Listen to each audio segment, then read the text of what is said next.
For today's read aloud in Ms. Rousselot's kitchen, we will be reading In Our Mother's House by Patricia Polacco.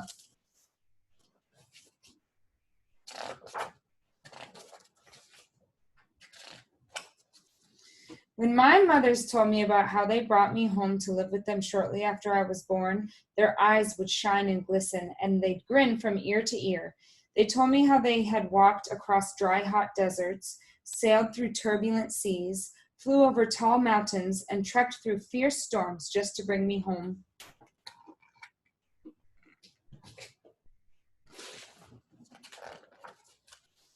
Then they'd both get tears in their eyes when they'd tell me what it was like to hold me in their arms for the very first time. 3 years after I was born, my brother Will came to us. He was so tiny, just 3 days old. Then there was Millie. We always kidded that our mothers found her under a lily pad in an enchanted pond deep in a hidden forest. She became part of our family when she was 2 months old, 3 years after Will had come.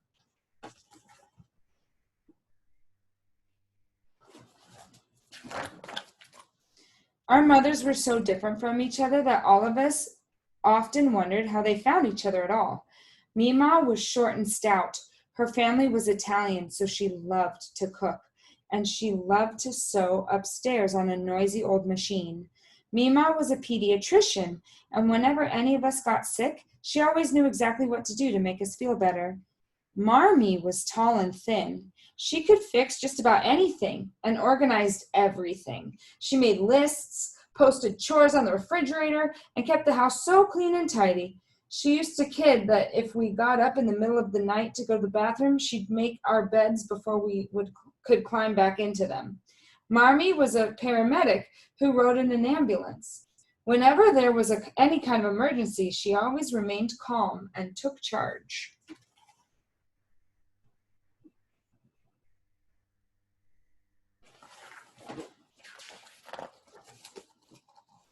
Our mothers loved to laugh.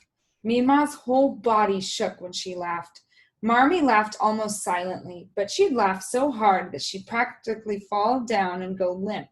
Our mother's house was always alive with music, all kinds. Sometimes our mothers would put on old rock and roll or swing records and get all of us to dance with them.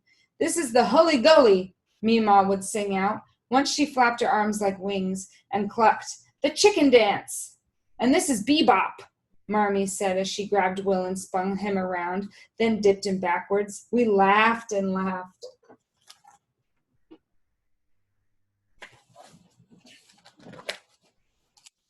We lived in a big old brown shingle house on Woolsey Street in Berkeley, California, that was set back from the street. When we walked into our mother's house, the first thing we saw was the staircase. All of us slid down the banisters. Once, Will was sliding so fast that he couldn't stop at the bottom. He flew off and took the finial with him.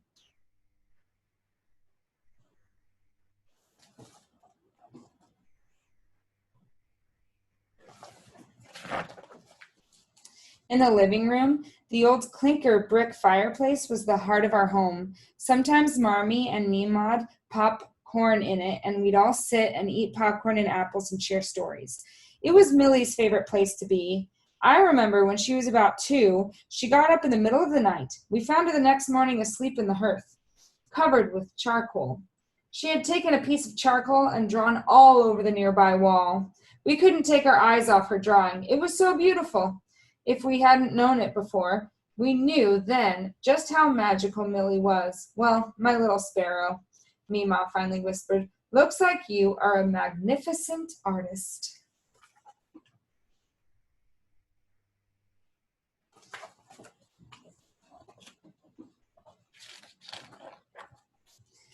The most favored place to be for us kids was the sunroom above the carport. That is where all of our toys lived. It was where we played dress up and where every Halloween costume we wore began. No store-bought costumes for us. Marmee and Millie designed them, and Mima would help us sew them. One year we went as wild animals. Hardly any of our neighbors recognized us, that is, except Ms. Lochner. She knew us all right. She glared at us when she opened the door. She glared at our mothers, too. Her kids came running and were really excited to see us, but Mrs. Lochner turned her back and shut the door. "What's the matter with her?" Will blurted out, but our mothers said nothing and continued down the block. Even so, it was one of the best Halloweens we ever had. We even won the Claremont Avenue costume contest that year. There she is.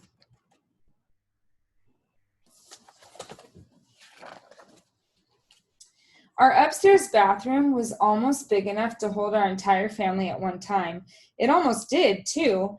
I remember the night that all of us kids came down with the flu, all at once. Mima and Marmee were darting between each of our rooms. Will, Millie, and I were throwing up. Our mothers changed sheets, washed pajamas, and bathed our foreheads with a cool washcloth.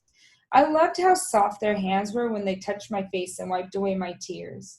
After 2 days of utter misery, our mothers announced that they had a surprise for us. "This should make you feel better," Marmee sang out. We opened our eyes, and there they stood, holding 2 adorable puppies. When those puppies started jumping about and licking our faces, we all squealed with joy. We finally named them Miso and Wasabi.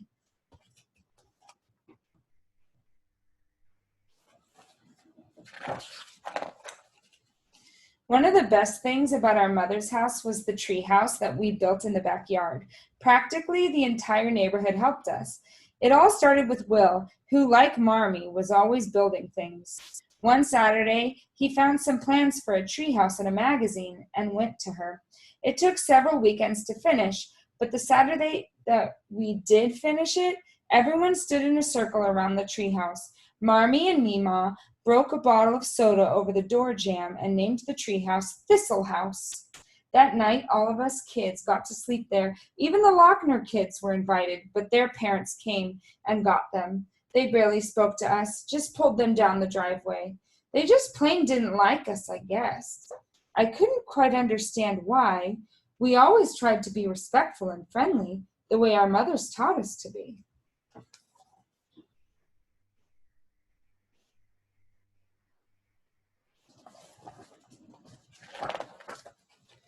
The kitchen in our mother's house was the center of everything that was happening in our household. The kitchen doorway was where us kids got measured each year. Mima and Marmee's handwriting is still there even now, and all of our family holidays began in the kitchen. Our grandparents, aunts, uncles, and cousins usually came for the weekend. Our Italian grandpa, our Nono, was in charge of cooking. We all loved gnocchi.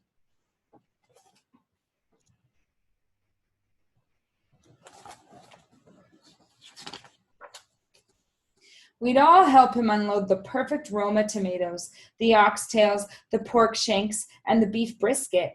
We peeled onions, shaved and diced carrots, and chopped fresh herbs from the garden.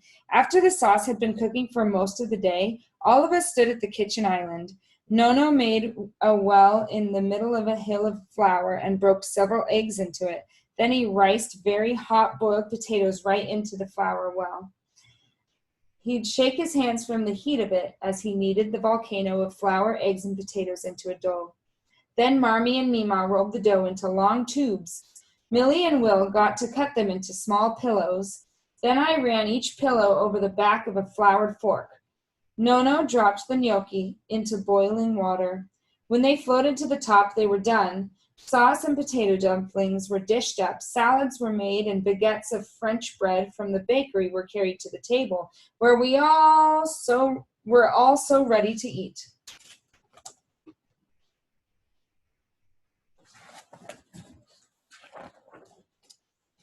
At our table, we didn't only eat, though. Marmee and Mima made sure of that. Everyone talked about everything: politics, sports, music, and art.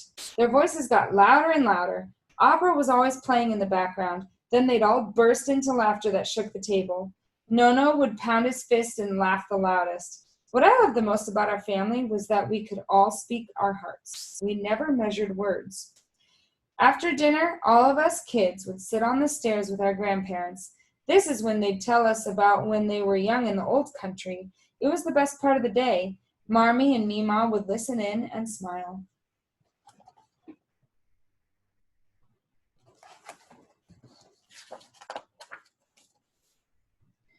One of the niftiest things that happened in our neighborhood was the Woolsey Street Block Party. Marmee organized it. It became a tradition. For that first one, Millie and I made all of the invitations by hand, and Mima took us around to deliver them from door to door. Everyone was invited. When we stopped at the Lochner's house, their mother glared at us the way she always did. Why doesn't that lady like us, Mima? I asked my mother. She just smiled at me and hugged me up. I like you, baby, she said, and we went on our way.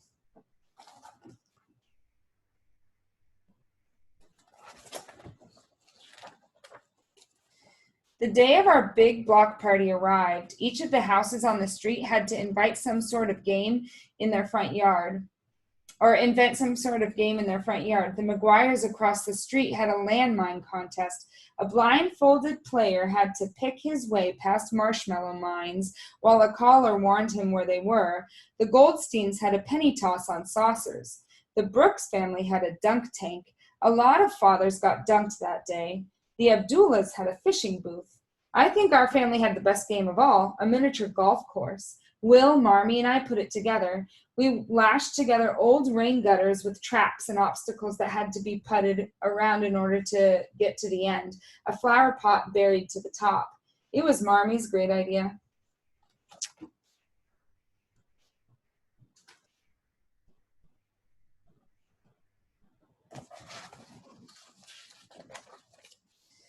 Aren't we all something? Mima said when she saw our food court. On our street, everyone was so different. That's what Mima meant. So the Mardishians brought stuffed grape leaves and ground lamb. The Polos brought spanakopita and Greek salad. The Abdullahs brought hummus and tabbouleh. Nono made a huge pot of spaghetti and fried schnitzel. The Yamagakis brought sushi which I liked a lot. But Mima passed it up for fried clams and crawdads and corn on the cob, which the Barbers had made.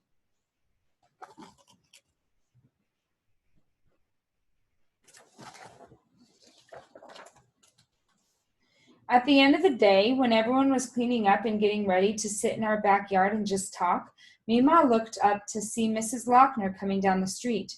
The Lochners had been invited but hadn't come. She planted her feet squarely in front of our mothers. I don't appreciate what you two are, she snarled at Mima and Marmee. Will and Millie came running up. I froze where I was. Mrs. Lochner wheeled and stalked off. What's the matter with her, Mama? What's the matter with her? Millie kept saying. All of the neighbors closed in on us. She is full of fear, sweetie. She's afraid of what she cannot understand. She doesn't understand us, Mima quietly said. There seems to be no love in her heart either, whispered Marmee. The neighbors agreed. The Mardishians, the Polos, the Yamagakis, the Kiernans, the Goldsteins, the Abdullahs, everybody, and one by one they hugged our mothers. Then they all stayed and talked until late that night, thanking Mima more than once for thinking up the block party.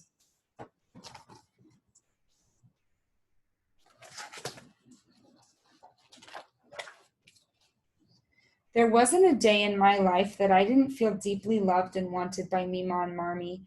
Our mothers were willing to do anything for us. We knew that. Here's what I mean. One day, Millie and I ran all the way home from school and came tumbling into the kitchen with news. Mima, Marmee, we've been picked to host the mother-daughter tea this year, we squealed, jumping up and down. Well, what an honor, Mima said, looking at Marmee.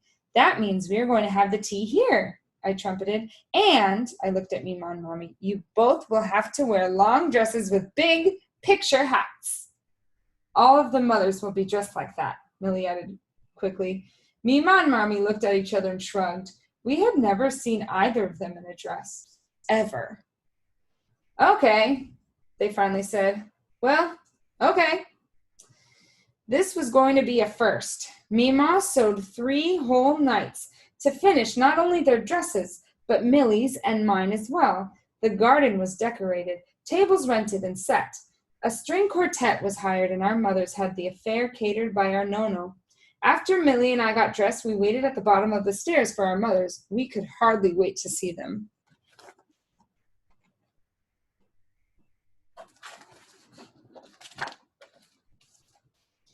Then They appeared at the top of the stairway. We both caught our breath. They floated down like shimmering swans. As uncomfortable as they must have been, they looked beautiful. The tea was glorious. Everybody commented on how elegant everything was. My heart still skips a beat when I think of the two of them trying so hard to please us in those awkward, sweeping, ridiculous dresses.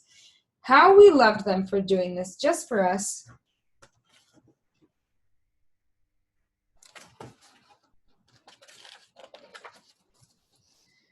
From the day we entered our mother's house, they prepared us for the day that we would leave it. I was the first when I left to go away to medical school. Then Will left to study engineering. Our Millie went all the way to New York to become a fashion designer. Of course, our hearts never left our mother's house, and over the years, Will, Millie, and I returned to be married in the garden back under Thistle House.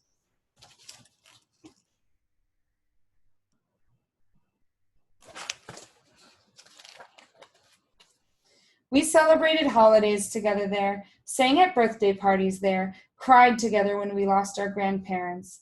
When the three of us had our babies, all of them took their first steps in front of that clinker brick fireplace in their living room. They fell into the waiting arms of their grandmothers, just as we had done.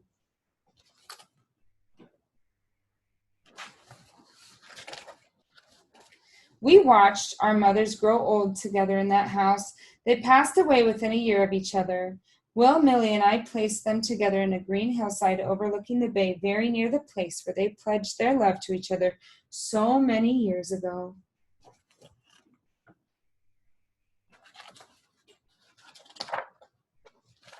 Will and his family live in our mother's house now. We were so pleased that it didn't go to a stranger, and it is still a gathering place for all of us and our families. The walls still whisper our mother's names. All of our hearts find peace wherever we are. They are there, not only remembering them, but being there together in our mother's house.